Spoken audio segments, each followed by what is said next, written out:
bienvenue. Si vous nous rejoignez dans la demi-heure qui vient, on va parler connaissance, interconnaissance et reconnaissance des acteurs bretons de la biodiversité qui composent aujourd'hui cette communauté bretonne de la biodiversité. Et demain, comment la faire vivre plus encore? J'en parle avec mes trois nouveaux invités, membres de deux équipes projets de l'Agence bretonne de la biodiversité qui ont travaillé cette année, alors d'une part sur la communication de cette communauté, c'est votre cas, Olivier Retaille, bonjour. Bonjour. Vous êtes directeur de la LPO Bretagne, vous êtes dans le feuillage, c'est très beau. Et puis d'autre part, sur un panorama, un premier panorama des acteurs de la biodiversité dans notre région, vous allez nous en dire plus, François Ciora et Jean-Luc Toulec, bonjour à vous. François Ciora, je précise que vous êtes chef de projet biodiversité et patrimoine naturel à l'Observatoire de l'environnement en Bretagne, l'OEB pour les acteurs qui connaissent. Et Jean-Luc Toulec, vous êtes administrateur de Bretagne Vivante. Peut-être pour parler de cette communauté bretonne de la biodiversité, quels seraient les premiers mots, les premiers adjectifs qui vous viennent à l'esprit pour la décrire? Je dirais que déjà elle est riche. Ce serait le premier mot qui me viendrait à l'esprit. Elle est riche et diversifiée. La question et l'enjeu de la biodiversité, ça fait longtemps que les Bretons s'en préoccupent. Et donc aujourd'hui, on a un panel d'acteurs, un panorama très, très diversifié. Et c'est une belle richesse pour la Bretagne, en tout cas pour les partenariats à venir. Riche, diversifié, qui dit mieux? Comment la décrire? Je pense aussi avec une vraie envie et de plus en plus de collaborer et de se compléter aussi dans les actions. Oui, parce qu'on imagine évidemment des liens d'interconnaissance au sein de cette communauté. Est-ce que c'est une communauté qui a l'habitude, dont les acteurs ont l'habitude de travailler ensemble? François Ciora. Oui. C'est vrai, il y a cette diversité, mais il y a aussi cette connexion entre ces différents mondes. Quand on imagine à la fois des scientifiques, des naturalistes, voire des bureaux d'études, on peut aller même plus loin avec des entreprises ou les institutionnels. Il y a énormément de connexions. On peut évidemment toujours faire mieux. C'est l'objet d'ailleurs de l'Agence bretonne pour la biodiversité, c'est d'aller un petit peu plus loin. Mais il y a déjà un passé très très riche de relations entre nous. Alors, ce qui peut être très clair de l'intérieur pour des acteurs qui se connaissent ne l'est pas forcément pour l'extérieur. C'était ça l'intention de votre équipe projet, en tout cas de l'équipe projet à laquelle vous avez participé, de rendre un peu plus lisible cette communauté pour l'extérieur? Oui, c'est-à-dire que effectivement, avant de se lancer dans des logiques de partenariat, etc., c'est déjà important de se connaître. Qui on est. Qui on est, qui s'intéresse, qui agit, qui réfléchit, qui recherche, puisqu'il y a aussi des acteurs de la recherche, sur les enjeux et les objets de biodiversité en Bretagne. Donc c'était ce premier panorama, il a vraiment un objectif d'identifier les acteurs, de permettre à chacun de savoir qui fait quoi, en fait, en Bretagne sur ce sujet-là, avec des entrées entre des acteurs qui sont centrés vraiment sur la biodiversité, je pense à des associations comme la nôtre, comme Bretagne Vivante, et puis des acteurs qui ont la biodiversité dans leur champ d'action, les collectivités, les agriculteurs, par exemple. Pour qui il s'agit aujourd'hui de rendre lisible cette communauté, François Ciora? Quels destinataires, quels acteurs vous aviez en tête quand vous avez mené ce travail de recensement Je dirais les autres. Tous les autres, pas voilà. forcément ceux qui travaillent dans la biodiversité, puisqu'à un moment donné, on se connaît un petit peu tous, les uns les autres, mais c'était vraiment une ouverture sur, par exemple, les collectivités ou plus largement les citoyens. C'est vrai que quand on voit ça d'un petit peu loin, la biodiversité, on dit c'est riche, mais quand on creuse, ça peut être trop complexe, et donc on va essayer d'apporter avec les différents documents que va produire l'Agence bretonne pour la biodiversité des éléments, des clés de découverte de ces réseaux et surtout des connexions entre les différents acteurs. Un des enjeux auxquels vous avez été confrontés, ça n'a pas dû être une mince affaire, c'est de délimiter déjà le périmètre de cette communauté. Autant on se connaît de l'intérieur, mais il s'agit à un moment de mettre aussi certaines limites. Comment vous vous y êtes pris pour déterminer qui était dedans et puis qui serait dedans plus tard, peut-être? Déjà, il faut préciser, comme pour d'autres sujets, on a travaillé en équipe projet, donc à moins de 10 personnes qui avons échangé sur quel type d'acteurs on voyait, essayer de classer ça sous forme d'une typologie, collectivité, association, État, entreprise, etc. Et puis après, se donner un périmètre en termes de type d'acteurs sous le sens géographique, par exemple, des associations locales, on ne peut pas toutes les mettre, c'est pas possible. Sinon, on arrive à quelque chose qui est trop fouillis et difficilement lisible. Donc voilà, donc on a un peu dressé ce périmètre-là, puis après on s'est essayé de se mettre d'accord sur telle ou telle structure. Est-ce que c'est important de la mettre? Comme disait François, pas simplement dans l'idée d'identifier, je dirais, un peu le clan ou la famille biodiversité de ceux qui travaillent vraiment sur ce sujet-là, mais aussi d'ouvrir le champ pour pouvoir permettre que l'enjeu de la nature, de la biodiversité soit un peu plus partagé, de plus en plus partagé. Quel genre de débat vous avez eu au sein de cette équipe projet quand il s'est agi de définir ce périmètre? Peut-être qu'il n'y a pas eu de débat, peut-être que ça a été très consensuel. Si, il y a eu des débats, mais très sereins. Hein. Comme l'a dit Jean-Luc, la diversité fait que par rapport à un premier document, une première approche, on ne pouvait pas tout mettre. Donc c'était plutôt l'idée d'identifier, pour ceux qui voulaient découvrir un petit peu ce monde de la biodiversité, des acteurs de la biodiversité, toute cette richesse.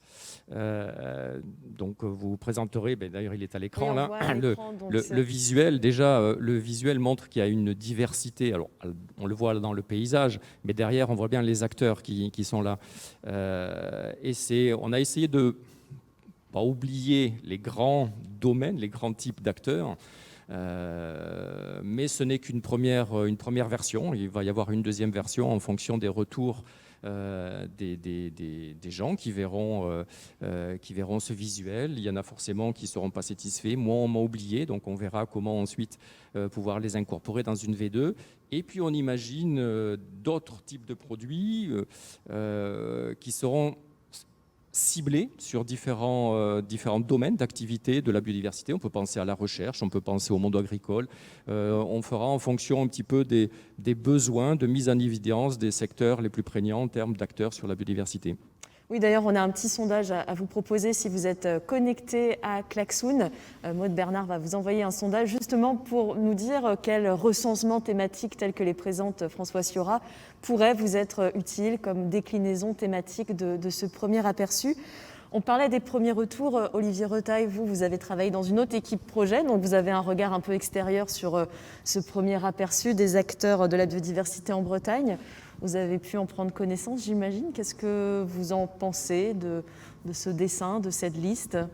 Je ne sais pas si on peut l'afficher de nouveau à l'écran.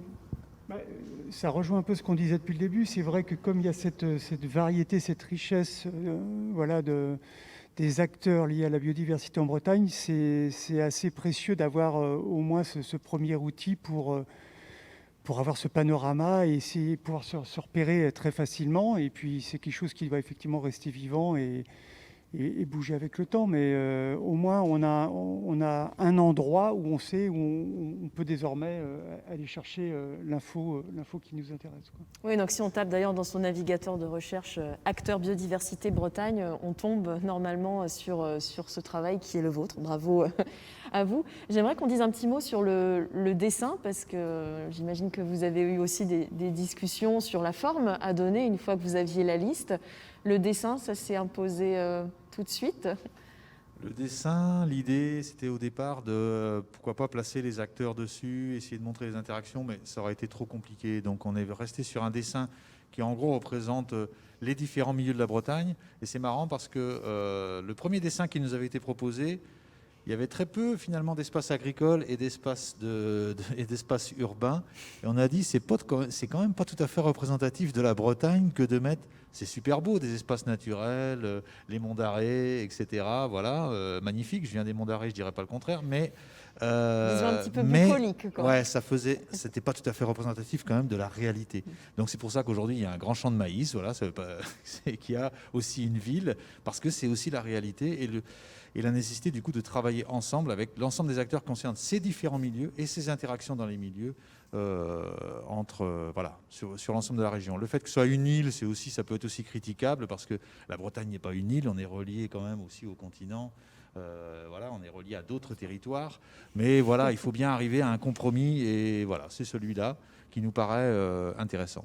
Vous avez eu des premières réactions, des premiers retours donc sur cet aperçu, Florent Wilbert le disait, qui est diffusé depuis une semaine seulement? Non, à vrai dire. Ah, bon. Non, mais si, quelques retours dans l'équipe projet ou des gens qui sont proches de nous, mais pas de retours plus larges. Ça serait intéressant d'avoir des retours vraiment d'un public plus large pour voir ce qu'ils en pensent. Et comme l'a dit François, c'est aussi un outil évolutif. Donc il est absolument pas définitif. C'est un outil qui permet d'avancer ensemble vers une connaissance mutuelle des acteurs, quoi. Et donc cet aperçu, vous pouvez le retrouver sur le site internet de l'ABB. Je vous demandais il y a un petit instant quelle déclinaison thématique de ce premier aperçu pourrait vous être utile. Je pense que vous avez eu le temps de répondre au sondage. On va voir si on peut afficher les résultats à l'écran. Ça vous donnera peut-être quelques idées, ou en tout cas pour les personnes qui prendront le relais et qui auront à travailler sur des recensements un peu plus particuliers. Alors, en jaune qui arrive en tête, donc ce serait une carte, un aperçu plus thématique sur les acteurs de l'accompagnement des porteurs de projets biodiversité. Ça ne doit pas vous surprendre beaucoup. Les associations environnementales locales, vous disiez Jean-Luc Toulet qu'il y en a tellement que c'est un peu compliqué dans un premier temps, mais ça serait visiblement bien utile. Et puis les collectivités engagées pour la biodiversité, pour ne donner que le top 3. Vous voulez peut-être réagir, Jean-Luc Toulet, François Sioran? Je peux réagir en disant les acteurs de l'accompagnement des porteurs de projets biodiversité. Ça montre bien combien il y a une attente importante des acteurs vis-à-vis de l'Agence bretonne de la biodiversité et globalement des pouvoirs publics sur l'idée, pas simplement d'identifier les acteurs, mais de trouver des moyens, des modalités, des partenariats. Je pense que vraiment, on est condamné à coopérer par rapport à la question de l'enjeu de la biodiversité, quoi. On ne va pas travailler les uns à côté des autres, on ne va pas continuer comme ça. Ça questionne aussi les modalités d'action, les logiques d'appel à projet qui ne nous paraissent pas, nous, du point de vue associatif, toujours bonnes parce qu'elles mettent plutôt en concurrence et elles mettent dans une situation compliquée, les associations aujourd'hui. Donc effectivement, il y a un gros enjeu sur cette question de l'accompagnement des porteurs de projets, c'est-à-dire ceux qui agissent réellement sur le terrain. Et puis je vois aussi le côté collectivité engagée pour la biodiversité. C'est vrai qu'on ne pouvait pas citer non plus toutes les collectivités. Et on s'est posé cette question, quelles collectivités mettre, comment, celles qui sont engagées par exemple. Il y a la logique de territoire engagé pour la nature. Demain, on peut imaginer de mettre ces territoires-là comme étant des territoires un peu pilotes, expérimentaux de l'enjeu biodiversité ou d'une manière différente de penser et d'intégrer la biodiversité dans le projet de territoire. Parce que c'est ça qui est aujourd'hui l'enjeu principal. Mettre en visibilité, créer des liens, renforcer la coopération, c'était aussi un des enjeux de l'équipe projet à laquelle vous avez participé, Olivier Retaille, donc qui travaillait sur la communication. Un des gros morceaux de ce groupe de travail, c'était forcément le site internet de l'Agence bretonne de la biodiversité. Comment vous en avez pensé les usages et les contenus pour justement en faire un outil au service de cette communauté ? Oui, alors c'est vrai que c'est le site de l'Agence bretonne de la biodiversité, mais en fait, il n'a pas forcément été dès le départ positionné comme ça. C'était aussi et avant tout le site, on va dire, de la biodiversité en Bretagne, ou du moins de tous les acteurs. Ça rejoint un peu le travail du groupe de François et Jean-Luc. Donc, il ne s'agit pas d'une vitrine de l'agence. Donc, l'idée était effectivement d'avoir là à nouveau un endroit pour faire converger un peu toutes les présentations, les initiatives, les actions qui se passent, qui pourraient être relayées dans cet endroit-là, qui est le site, effectivement, on va l'appeler comme ça, le site de l'ABB, mais qui était effectivement la priorité à lancer au sein de ce groupe. Alors après, comment on a bossé? C'est pareil, on était un petit groupe de travail, 6-7 structures, qui devaient quand même aussi essayer de parler au nom de toutes les autres associations bretonnes, ce qui n'était pas forcément facile. Et puis, l'idée, c'était d'aboutir à un outil qui soit interactif, où il y a possibilité de déposer soi-même aussi ces propositions, qu'il s'agisse de sujets, d'agenda, etc. Et évidemment, ce site a été rapidement complété par une newsletter, par une page Facebook, etc. Alors ça marche comment? Ça a été pensé comment, cette remontée d'infos? Je suis une association, par exemple. Quel genre d'infos je peux relayer sur ce site? Alors je ne vais pas dire de l'ABB, mais du coup de la communauté bretonne de la biodiversité. Comment vous avez pensé cet aspect-là? Eh bien, sur le site lui-même, il y a possibilité d'accéder à une interface qui permet de s'identifier, de dire qui on est, de proposer un sujet. Alors il y a différentes modalités.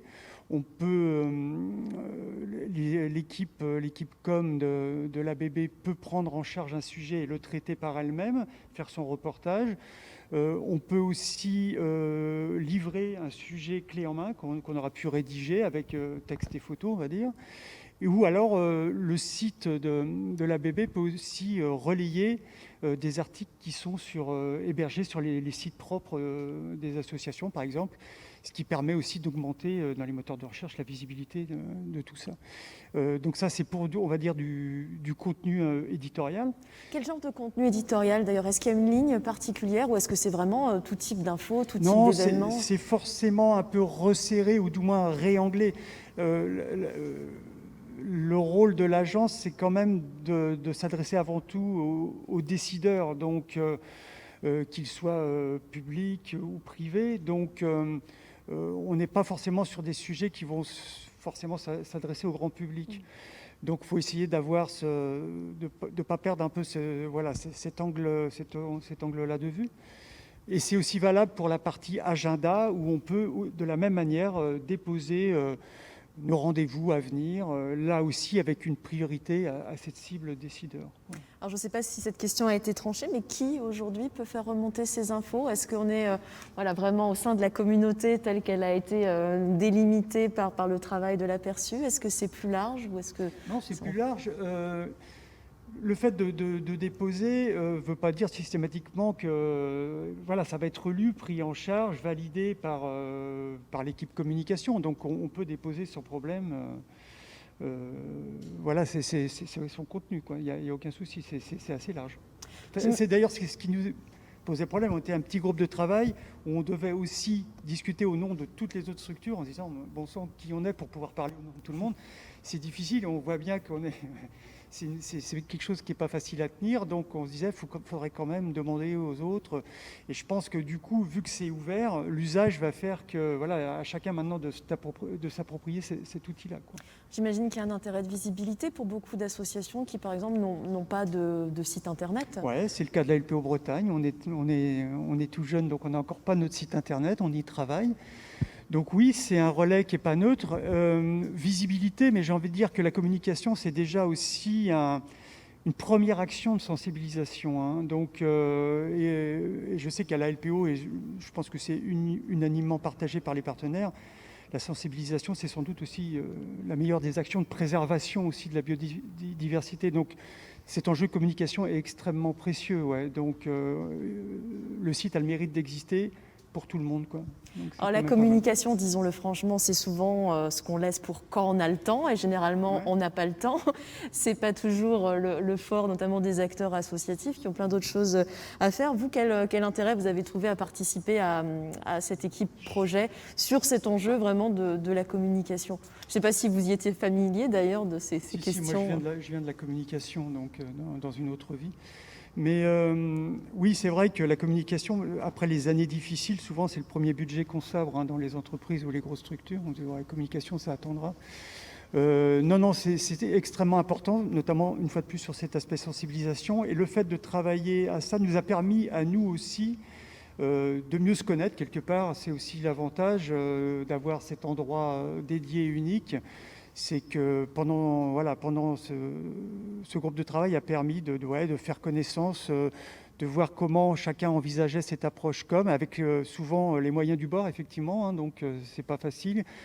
Derrière, aujourd'hui, les réseaux sociaux, Internet, tout ça fait que ce sont des vrais métiers à temps plein. Toutes les structures n'ont pas les moyens de structurer des postes là-dessus, alors que l'enjeu en termes de sensibilisation et même quelque part de retour d'adhésion, pour récupérer du bénévolat, c'est très important. Ouais. Vos réactions peut-être, François Siora et Jean-Luc Toulec, donc vous qui n'étiez pas dans cette équipe projet, ces enjeux de communication, ça vous parle? Vous vous retrouvez dans les propos d'Olivier Retailleau d'ouvrir cette communauté par des moyens de communication comme un site internet, de la remontée d'infos? Je rajouterai un mot à communication, celui de sensibilisation. Parce que vraiment, dans ce premier temps de l'Agence bretonne pour la biodiversité, il y a quand même un public, ça a été dit par Olivier, cible les décideurs. On voit bien au travers des questions qui fait quoi.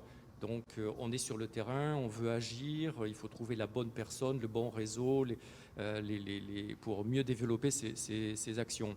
À l'échelle régionale, l'Agence bretonne pour la biodiversité a comme première cible, non pas le citoyen de manière générale, on n'est pas là pour faire de la communication sur la biodiversité, mais pour être un petit peu plus précis déjà sur les décideurs, avec un grand D et puis des petits guillemets où on peut y mettre beaucoup de monde derrière, mais des gens qui pourraient être en capacité de pouvoir entraîner leur propre, je dirais, troupe ou réseau, pouvoir agir ou faire agir sur le terrain. Donc derrière le mot communication, il y a aussi cette notion de sensibilisation. Donc on peut faire passer énormément d'informations, mais c'est comment transformer cette information pour que en face, elle soit captée, qu'elle soit entendue, qu'elle soit intégrée, qu'elle puisse être transformée et reprise par la personne qui l'a entendue. Donc ça, c'est un métier, c'est un métier qui n'est pas facile. Ce n'est pas, par exemple, celui de l'Observatoire de l'environnement pour la biodiversité. Donc nous, on ne parle pas à ces gens-là, on met à disposition des informations techniques. Ce n'est pas toujours aussi facile pour des associations naturalistes qui sont ou dans l'acquisition de connaissances ou dans le militantisme, à bon escient, de parfois communiquer avec, de manière entendable avec différents acteurs. Donc on ose espérer que l'agence là va prendre ce créneau, se nourrir de toutes les informations qu'on va pouvoir lui mettre à disposition et transformer ça en termes de sensibilisation pour l'instant de ce public cible que sont les décideurs. C'est déjà finalement un peu une façon d'élargir la communauté, donc de réfléchir aux attentes, aux besoins des personnes qu'on a identifiées comme étant des parties prenantes indispensables. C'est peut-être ça, casser le côté insulaire du dessin. Vous disiez, c'est pas la Bretagne, une île, c'est peut-être la communauté bretonne de la biodiversité, qui est encore une petite île. Oui, tout à fait. C'est vrai qu'il faut qu'on arrive à décloisonner. Moi, je pense qu'il y a une formidable attente aujourd'hui sociétale, globalement, sur ces enjeux de la nature. On parle de biodiversité, mais on peut parler de nature plus globalement, et des relations entre l'homme et la nature.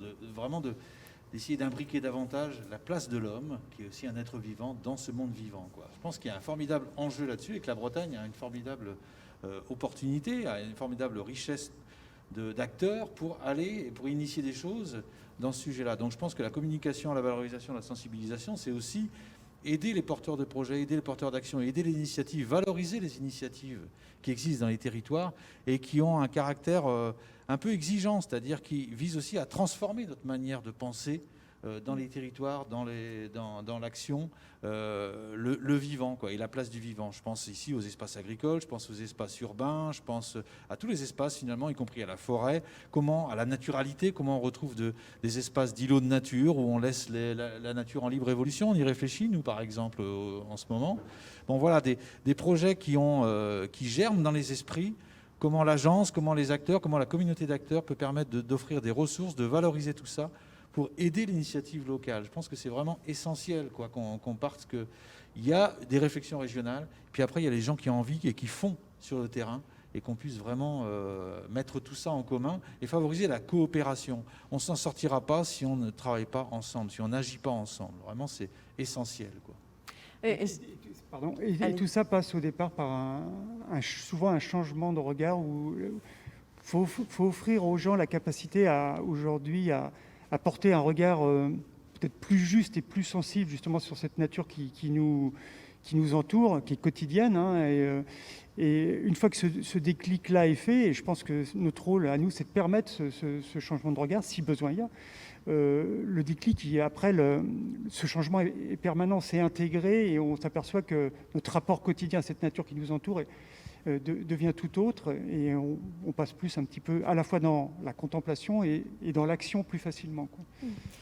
J'entends aussi, je retiens dans ce que vous dites, et c'est peut-être important de le mentionner, que ces équipes projets auxquelles vous avez contribué, elles se sont vues sur un temps très court. Ça a finalement été des démarches alors très opérationnelles, mais sur un temps bref, avec en plus des conditions, j'imagine, d'échange un peu particulières, parce que pas forcément en présentiel. Il y a sûrement des enseignements là, à en tirer aussi de cette façon de travailler ensemble qui permettent en quelques mois d'avoir un premier aperçu des acteurs, d'avoir pensé une stratégie de communication. Qu'est-ce que vous en retenez, vous, de cette démarche collective ?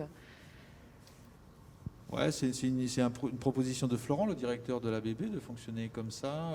Moi, je pense que ça méritera qu'on en débriefe, mais globalement, oui, ça permet un temps d'échange. Comme l'a dit Olivier, nous, dans les assos, on représente une vingtaine de structures. On essaye de fédérer un petit peu les secteurs associatifs aussi au niveau régional, dans le lien à l'agence, dans notre capacité à dire des choses et à proposer des choses, des projets, des actions. Donc, c'est important aussi qu'on puisse, quand on est acteur dans ces équipes projets, être en lien avec notre réseau, quoi, et pas déconnecté de ce réseau-là. Donc c'est ce qu'on cherche à faire nous. Donc c'est là que le temps court parfois ne facilite pas les choses, parce qu'il faut... l'action associative, c'est aussi la démocratie, la décision en CA, etc. Donc, tous ces Néanmoins, allers-retours. voilà, ces allers-retours nécessaires, indispensables. Donc il faut qu'on prenne ce temps-là. Et en même temps, il faut qu'on travaille effectivement dans des logiques d'acteurs, de mixité d'acteurs, pour essayer de sortir un peu de nos girons, de nos clans, et pouvoir produire ensemble des choses importantes pour l'avenir. Le paradoxe fait que le confinement a peut-être permis d'accélérer aujourd'hui, grâce à des outils comme la visio, que tout le monde a plus ou moins découvert et dont tout le monde s'est approprié, cette capacité finalement à se retrouver plus facilement, plus régulièrement et peut-être plus efficacement que s'il avait fallu se déplacer. Donc quelque part, en étant confiné chez soi, finalement, on s'est peut-être retrouvé un peu plus facilement. Et donc ça a peut-être accéléré ces collaborations-là. Merci beaucoup à vous trois pour ces retours donc, de ces deux équipes projets. Bravo pour le travail que vous avez accompli aussi et dont on a eu un aperçu.